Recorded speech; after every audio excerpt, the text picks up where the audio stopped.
everything was working perfectly. I did a test stream and everything, and for some reason, oh my goodness, I am live. Oh my goodness. Thank you so much for the people who are back with me. I am Saunatina. Welcome to Crafting Sound Meaning and the mechanics of phonetics. Oh, that was a journey. I'm going to share this one more time. That way we can get going. Oh, goodness. Wow, what a journey with technology. This is what happens when you are working on by yourself in a living room during a pandemic. But thank you so much for being with me today. Like I said, my name is Saunatina, and I would like to start by taking you, if I may, on a linguistic journey. So, we are going to start this linguistic journey in a mushroom roof that rarely rusts. Now, in this mushroom roof that rarely rusts, we have 6 silent, slimy snails. Yes, in this little mushroom roof hut that rarely rusts lives 6 silent, slimy snails. Now, these 6 silent, slimy snails have quite a day planned. Well, more accurately, an evening planned. They are going to attend the ever popular Fine Knife Fight Night. That's right. The Fine Knife Fight Night is where the 6 silent, slimy snails are headed. And so, of course, they are going to wisely choose 0 snoozes to get to this Fine Knife Fight Night. They've got to prepare, right? They've got to prepare to get to the Fine Knife Fight Night because, hey, there's some challenges they have to get through. First, they have to pass by these punk pong gangs mingling by the corner store. They're just mingling, playing pong, being punks, those punk pong gangs mingling over there. So the 6 silent, slimy snails slide on by, get past the punk pong gangs, and then they have to deal with those frickin' vine veil doves. Oh yeah, evading the vine veil doves is a chore. But you know what? They are on their way to this Fine Knife Fight Night, and they get past those vine veil doves. Well, they evade them, right? So they're finally through the gauntlet, and, well, guess what? They're going to order some red wine right away to enjoy this Fine Knife Fight Night. Thank you. So, that right there is an example of a tongue twister story that I happen to have created thanks to a comedy show that a friend of mine invited me to. And they were asking for people to come up. And this was actually just a couple of weeks ago, right? So I've been creating these tongue twisters for years to help people with, practicing their English pronunciation because, sounds in different languages, we don't pronounce them all. And so we have challenges when we're learning other languages. So I saw all these tongue twisters that I had created, and I was like, there's like a story here, right? I wrote these tongue twisters specifically to help them for students for mnemonic devices because when we're speaking languages, we're not speaking sounds in isolation, right? We're speaking sounds in combination, right? Sounds blend together. So in order for us to really practice speaking a language, we have to practice moving our mouth, all of these muscles and such, in a way that helps us practice the language. Tongue twisters, right? This is how we learned languages as children. Right? That's the fundamental of my philosophy on language learning as an adult, is that we learned languages as children by playing with it, right? We had no idea what the sounds meant that were all around us, right? And so we were figuring them out. We were playing with them. We were putting sounds next to each other that didn't really work, that didn't exist in our language, but they sounded fun, right? And we just played. We changed lyrics of songs. The one that comes to mind, for some reason, my most favorite one as a kid, Jingle Bells. Jingle bells, jingle all the way is the standard version, right? But as children in English, we would change the words to Jingle Bells, Batman smells, Robin laid an egg, right? The playing with sound is a part of the learning process of language. So I, as somebody who's obsessed with, sound, alliteration is one of my favorite aspects of language. I started creating these tongue twisters for my students, and I, realized like, oh, I can, start, making like little fun games out of them. And that gets me to learning languages for myself, right? So I was at LingComm, the professional mingling event that preceded this public, LingFest event. And somebody asked me one of the most popular questions I get, right? How do I trill my R for Spanish? Now, somebody asked me this before somebody else asked me how they could practice the R sound, the trilled R sound, because they already had learned it. They figured it out. They had their own way. And so I was thinking about it, and then I was like, well, let's think about, a couple of words that in Spanish have the trilled R. So as tres is the first thing that comes to mind, right? And all of this is in my dialect, right? So I was raised, in a Spanish-speaking environment in some ways. I didn't speak Spanish, but like it was around me. So I have all of these Spanish sounds in my head, but it's not correct Spanish, right? I'm not, I will, I can get by. That's what I'm going to say.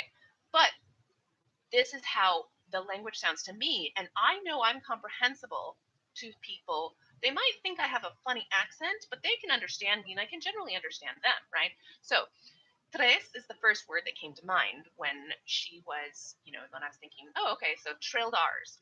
And I couldn't think of a different word. And then I was like, the state of our world right now, guerras came into my head, which is wars for people out there who might not speak Spanish. So, tres guerras, 3 wars. And I was like, okay, well, third one. I couldn't quite think of a third one. She might have actually came up with guerras as well. But finally, amarillas, right? Yellows. 3 yellow wars. Because in Spanish, the adjective agrees with the noun. So, amarilla becomes amarillas because it's 3 wars. Da, da, da. Anyway, so tres guerras amarillas. So that's a tongue twister that just, popped into our heads together. We co-created that one because she was, interested in this, and that's what I do. That's my jam. That's what I like to say. So I was trying to figure out how to answer the previous woman, and I've talked to people right before about the trilled R, because like I said, it's my most popular question, and I was thinking about the aspects of why people find it difficult. And if you do, feel free to put some chat words in the chat. I will be answering questions. Ooh, I think I've been talking too long without taking a sip of coffee. You need a little bit of a hydration when you're doing a live event. So, so we're talking about the trilled R's, and it, got me thinking about how we think of sounds as challenging based on our own language, right? So somebody somebody emailed me some questions, and one of them asked about palatized sounds. And I was reading up on palatized sounds because, right, my first thought was, whoa, that's the Trill R, right? It's up on the palate. And I was reading it, and I realized that there are sounds in other languages that are distinguished that we don't, that involve the palate. And that got me thinking about why English speakers have such challenge with the sound. And it's, we don't have that sound common in our language in that way. We don't really distinguish sounds for the palate, right? We like to focus on our lips. We like bringing attention to the front of our face. Our lips and our teeth are very strong in English, and we use a lot of distinguishing characteristics with voice and voiceless sounds. So the aspect of learning the trill, right, is breaking down what about the sound is challenging for somebody. So let's see. Oh, there's my note. Yeah, because we don't use our palate that actively, we need to get our tongue comfortable and strong enough. What is it? No, strong enough to be comfortable with trilling that R, right? And we're going to do that with air compression.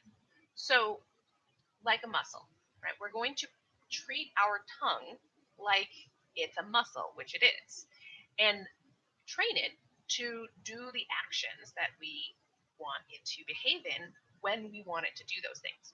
So, the mechanics of the Trill R. The tongue, right? I always, my hand is my tongue when I'm doing these demonstrations because it's easier to see. The tongue is sort of like this up in the mouth, right? The top of the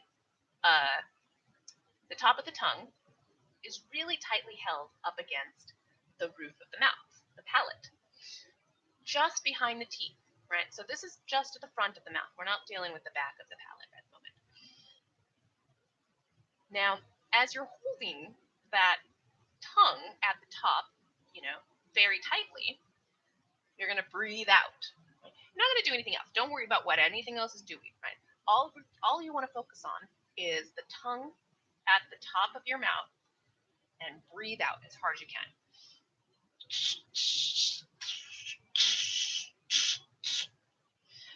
Now, it's weird, right? That's awkward. But I think you can see what I'm getting at, right? So you're going to hold your tongue against your palate again. Now, not as tightly this time, and breathe out, right?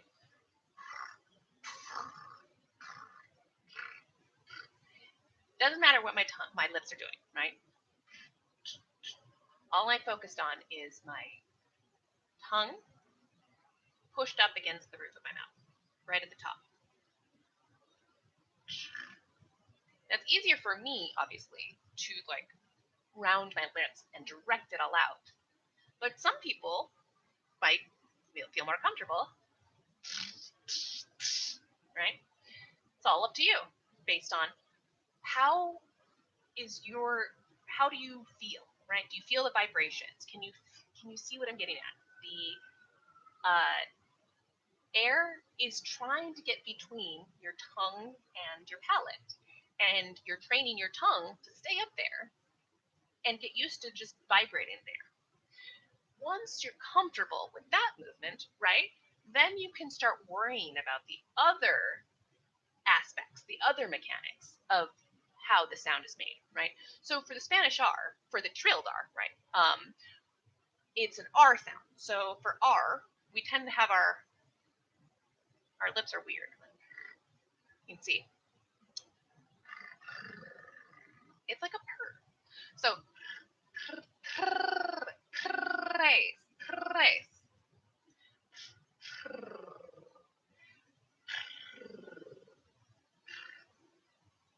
we're gonna focus on our throat for a second, right? I've been focusing on our tongue because I didn't want you to worry about that aspect.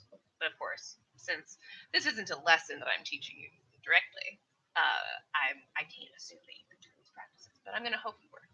Now I want to directed to your throat. And I want you to feel the difference and hear the difference when I make these two sounds, right? So,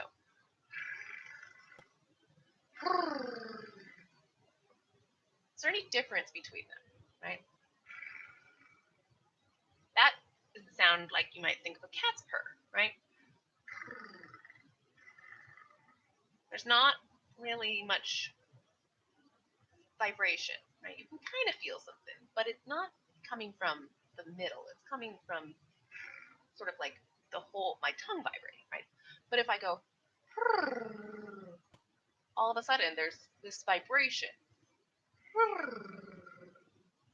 So all of those pieces coming together to create this sound, the trilled R, is why people find challenging to learn different sounds in different languages, right? Our muscles are used to functioning in patterns, in rhythms. We don't consciously think of how we make sounds. We just make them.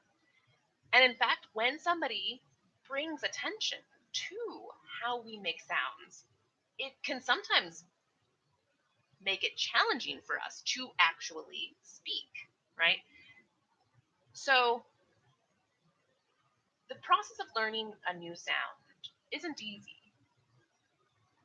but it's simple in that it's an exercise routine, right?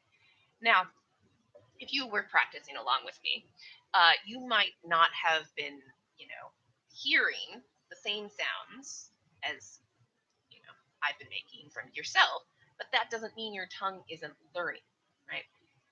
Just like you can't go from lifting 5 pounds to lifting 150 pounds, right, overnight. It can take some time for your tongue to get used to these new movements. And really, the only thing that improves these abilities, these skills, is practice. Right?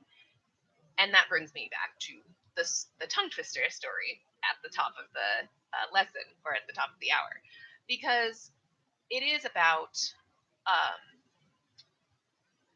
finding ways to make it fun, or at least not excruciating, to practice.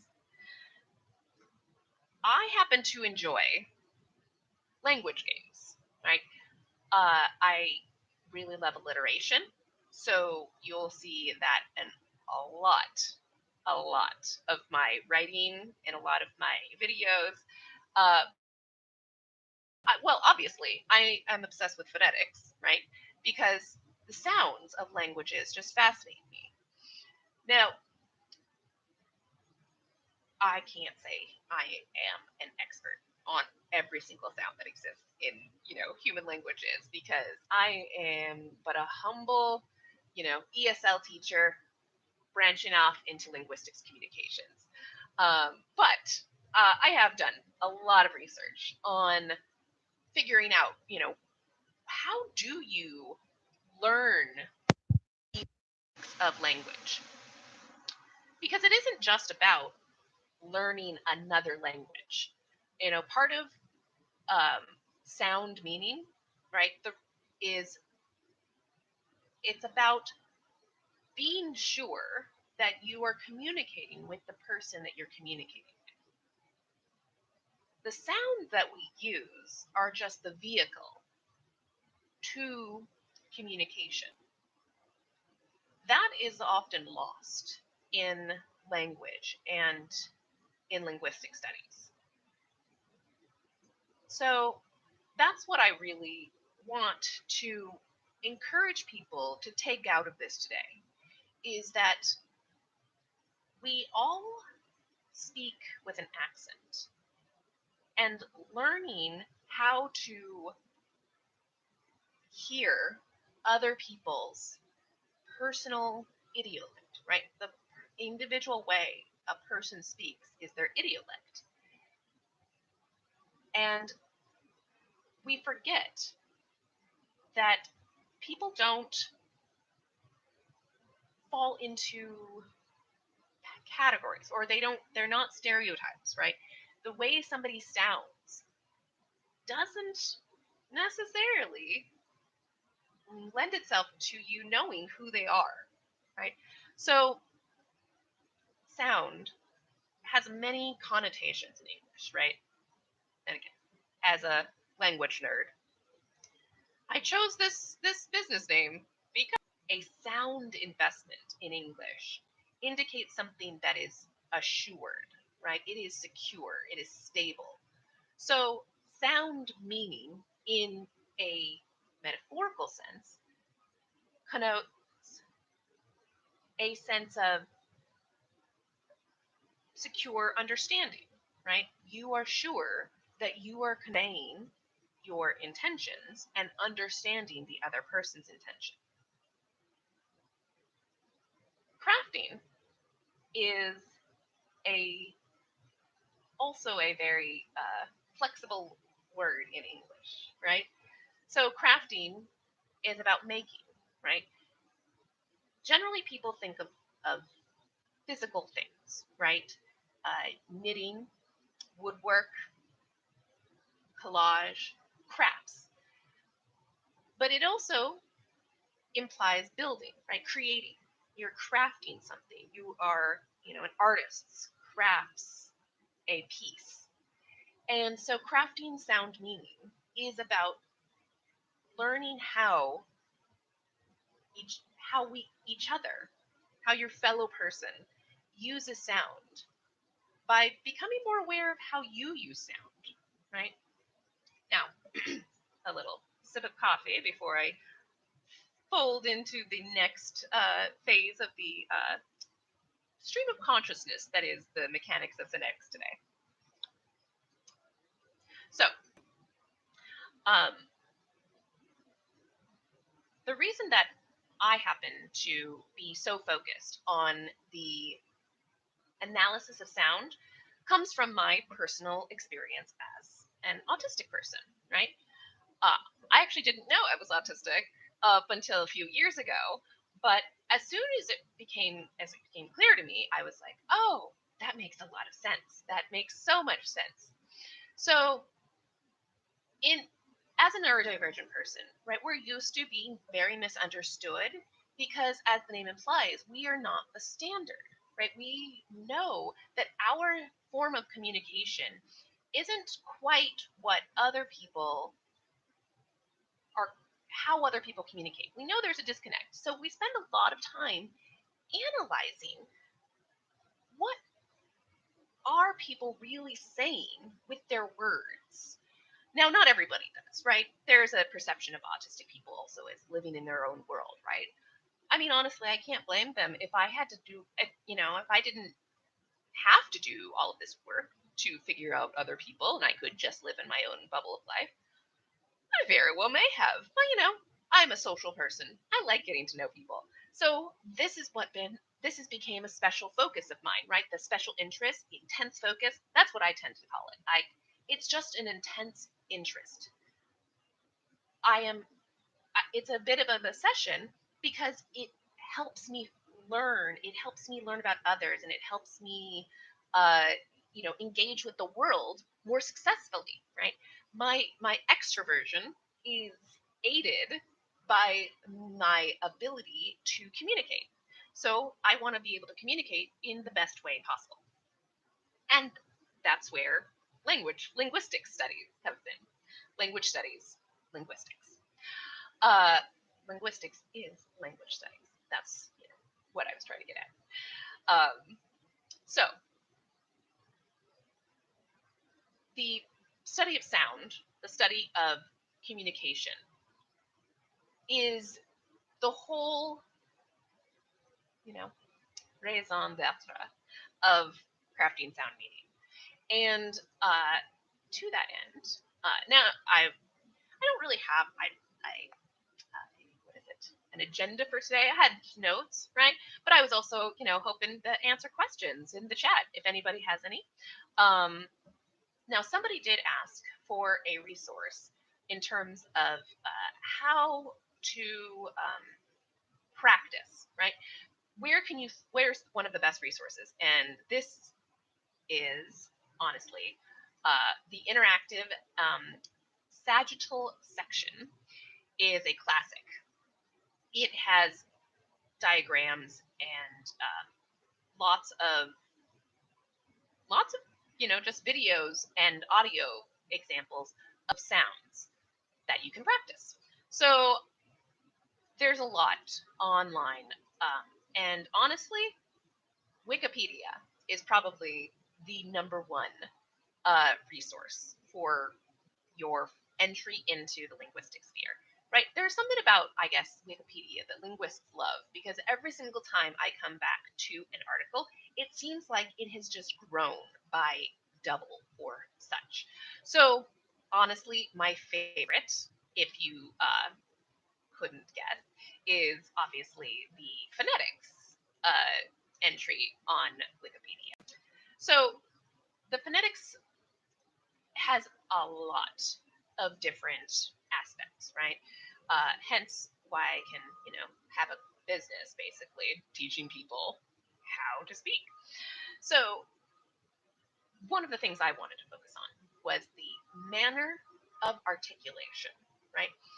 That's what most people think of when they're thinking of mechanics of phonetics, right? What exactly is your mouth doing? And to be honest, that is exactly what I said I was going to be talking about today. And we did do some of that, right? I did tell you that the how to make the Trill R. I did mention that some people have trouble with the and that one's a little bit more simple. And there is a tongue twister on my channel that will show you how to make that more clearly. But, basically your tip of your tongue is at your teeth and you just breathe or hum. Right? So that's how you make that. The other one I mentioned in the write-up was the Welsh he. Now, this is not one that I can say that I actually make very well yet, because as I said, I am learning it myself. My maternal branch harkens back to Wales, so it has been one of my heritage projects to practice the pronunciation of that language, and it's an interesting challenge. I'm not going to lie to you. It's not something that I've been spending too much time in. I have a few books, Welsh books, so whenever I come across a word in Welsh, I will tend to practice it a few times, right? Find a few samples of the word in the wild, and as I'm reading it, I will make sure that I am pronouncing it in my head the way it should be pronounced, even if I'm not actually pronouncing it, right? Because that's another forgotten aspect of phonetics, or creating phonetics, the mechanics of how you speak, is our brain is a part of that process, right? It is a very mechanical, very much a part of the mechanism of speaking language. And there are studies, many studies that have been done that show if you are thinking about a physical exercise, you're almost as effectively practicing as if you are physically doing it. Almost, right? It is better. You get the muscle memory going. But, your brain is still learning those patterns. It's thinking, oh, okay, I have to, for instance, go into my martial arts, background, I have to throw a punch. So I know that I have to lift my arm and push it out, right? I have to do all of these movements, right? So I'm thinking about them, and as I'm thinking about them, the muscles in my arm are twitching, not strongly, right? But there is the scientific studies being done that your muscles are reacting when you're thinking about them. So even when you're reading, you can practice your pronunciation by being very clear about what your mouth should be doing if you could pronounce it, right? So whenever I'm reading, for instance, Tigid Bul, is one of the characters in a book that I'm reading in about whales, and in my head, right, his name is Tegid. That's how its name is spelled, and so I would like to pronounce it as Tegid in my English pronunciation, in my dialect, in my idiolect, but having the pronunciation guide, I know it is Tegid, right? So I have to consciously remember to put the emphasis on that second syllable and even change some of the vowel sounds as I'm saying it, because Tegid or Tegid, right? They are different sounds, and that can make a vast difference in Wales. If I said Tegid versus Tegid, right? That might not be a difference in English, but I'm learning Wales. I'm trying to speak Wales. So I have to be conscious of what somebody that's speaking Wales would distinguish, right? I'm training my brain to hear the words as a Welsh speaker would, because in effect, I'm training myself to become a Welsh speaker. And that's really all language training is. All language learning is training yourself to become a speaker of that language or a reader of that language, right? Obviously, I focus on people who want to speak the language. But if you are just interested in reading, right, that's fine. All you have to do is practice reading the language. I still think you would benefit from doing a few, sound, pronunciation lessons, if not from me, just on your own, because it is important. The flow, right, of the words are going to be um, more able to be accessed when you know sort of the sound profile of the author. So yeah, so that is the that's the idea of reading being a helpful pronunciation practice as well. So, how are you doing out there? Are there Are there people who have an interest in other aspects of phonetics or pronunciation?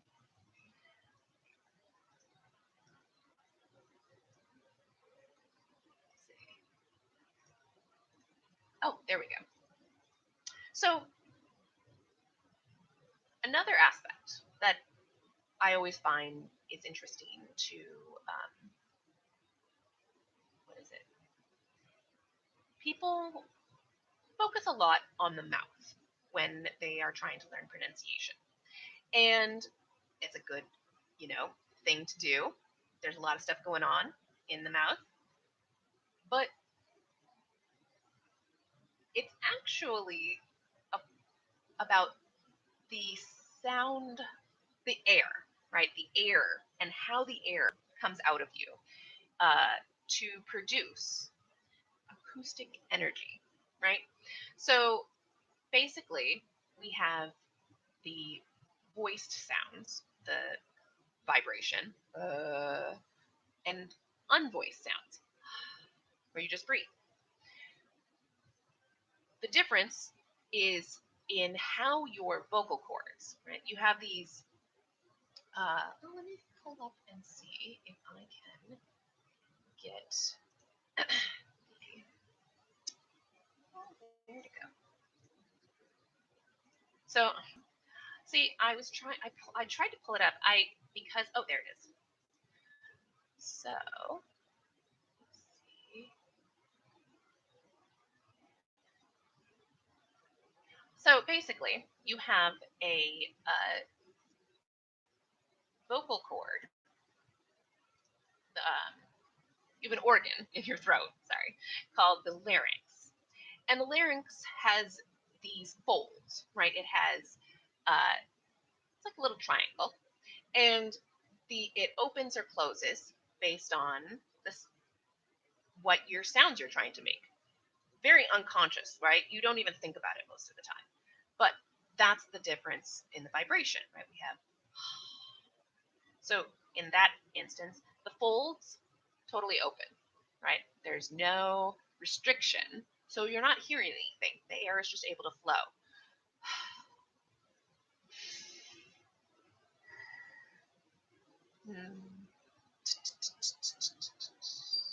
Yeah, so no vibrations. And then you have right.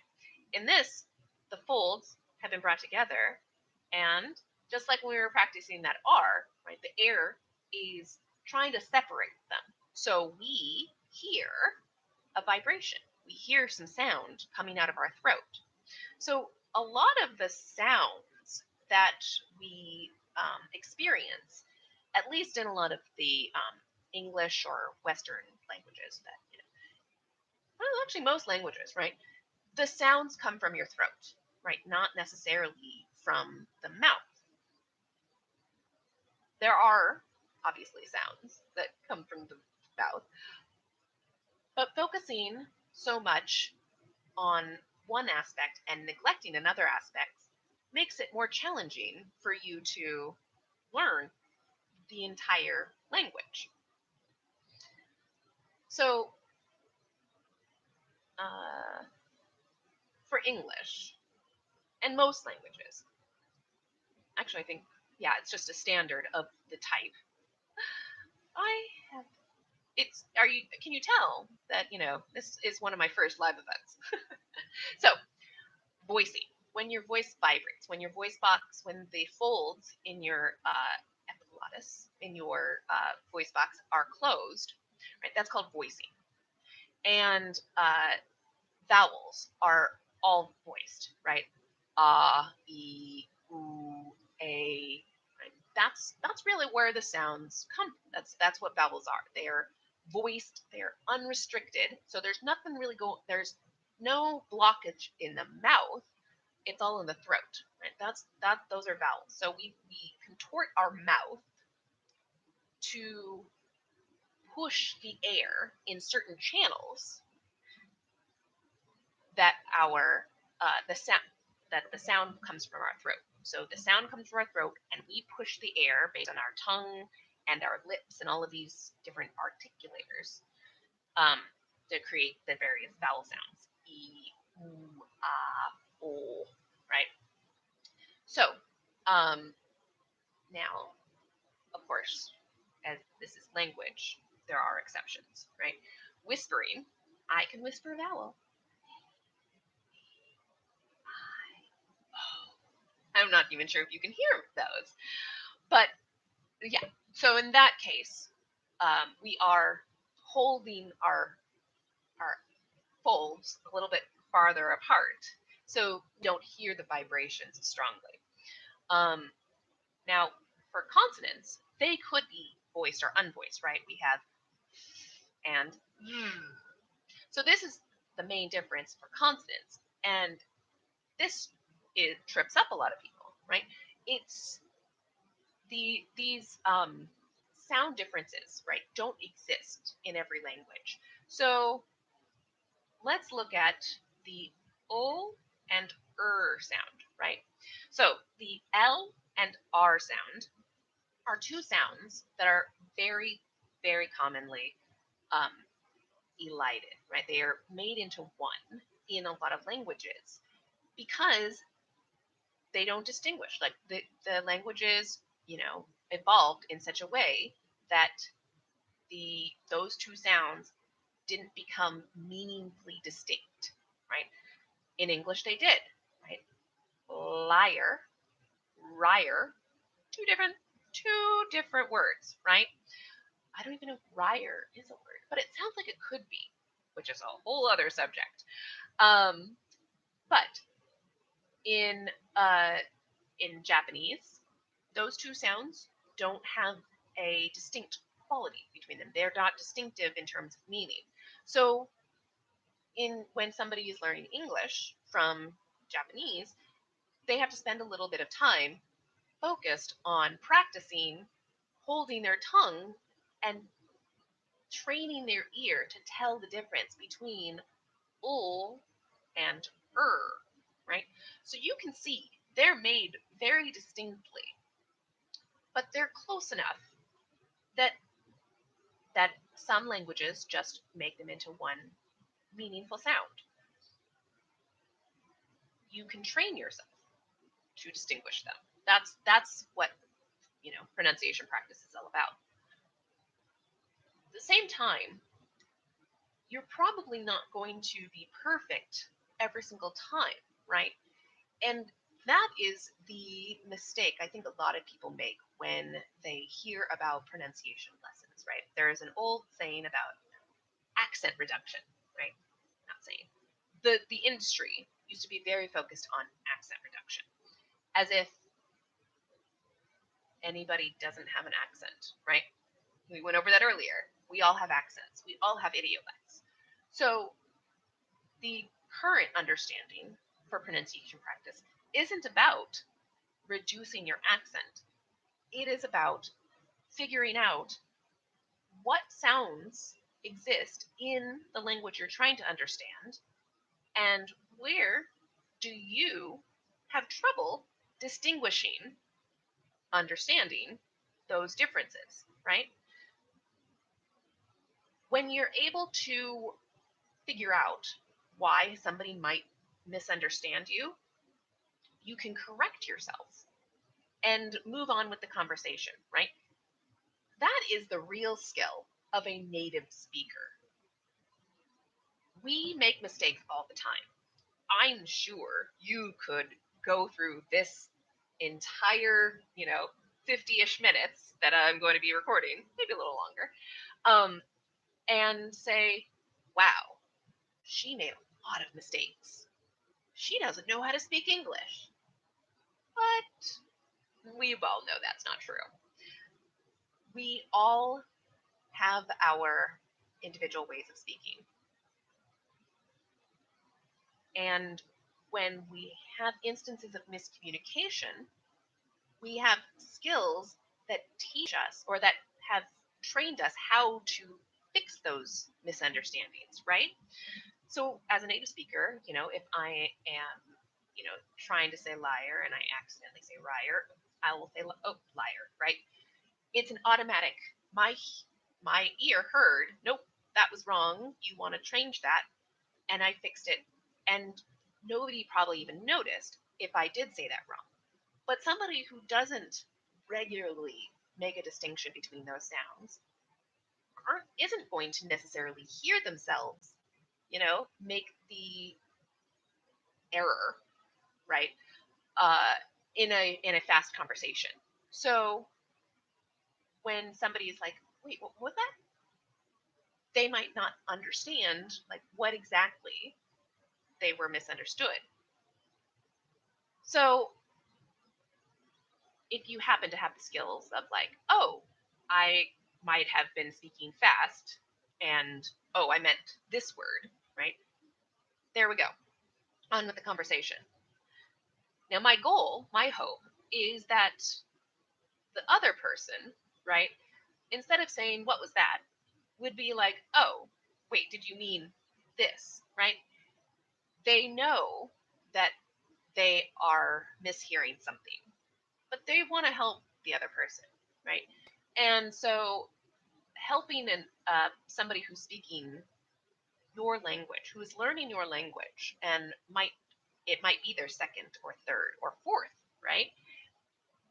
To me, as somebody who is fluent in English, I want to make sure that the communication that happens in English is as successful as possible.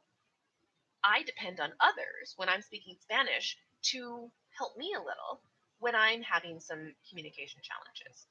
I just think it's fair that I make some effort for those who are making a lot of effort, for me to try and communicate with me.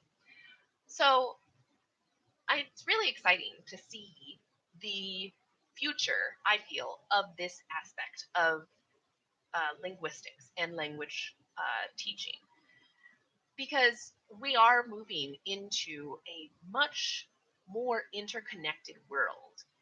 And we have to be much more conscious of not only, the words that people use, but how people say them. I mentioned earlier, right, about one of the reasons that linguistics calls to me is because of my autism. And it is a fascinating exploration that I have gone through in my life to learn other people's personal sound profiles, right? When and most people do, right? If you are familiar with people, if you get really comfortable with somebody, you know when a sigh is good or bad, right? That's becoming sound aware of somebody. Some people have to do more work in that aspect than others in terms of communicating with everybody. And so I took, what some people might say is a bit of a, challenge or disability and said, yeah, it is. It's a lot of work. It's definitely disabling in a lot of ways.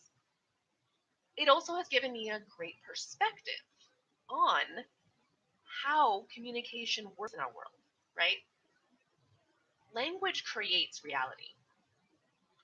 There was a, old belief in Europe that names could control somebody, right? If you knew somebody's true name, then you could control them because words had power. That's abracadabra, right? The magic word, open sesame. Learning how others hear language, how others understand the world is essential to being a person in our new, internet age, in our digital world. So I hope that in the last, ish hour, 50 minutes or so, you got some perspective on what exactly the mechanics of phonetics is all about. We focus a lot on, the actual physical act of language. But for me, linguistics really is about more. It is about how we communicate with each other, right? What is the reality that we're creating with our words? How we speak is an essential part of that. I do tend to slow down when I am trying to really make sure that my words are impactful. When I want to make sure that I am saying the most appropriate word, right? Sometimes those words come to me. I don't have to struggle for them. But sometimes an idea has a lot of different synonyms, right? A lot of different words for the same meaning. And in English, anyway, those differences in nuance can have a great impact on somebody's understanding of a subject. And those nuances aren't necessarily conscious, right? The way we use language, the way we speak, our accents are generally very unconscious. And so we have to be more aware of those who aren't as aware, right? Now you have a little bit more awareness of how sound functions in language, not just in the physical aspects, right? But the ethereal sense, right? Phonetics is a study of sound, but sound can have many different meanings. And we don't want to lose sight of the fact that language will change. And so being flexible, being conscious of difference is really the most powerful and I would say, effective skill you can develop as a language learner or somebody who's just interested in linguistics. So, thank you so much for joining me here. And I very much enjoyed this, freewheeling conversation.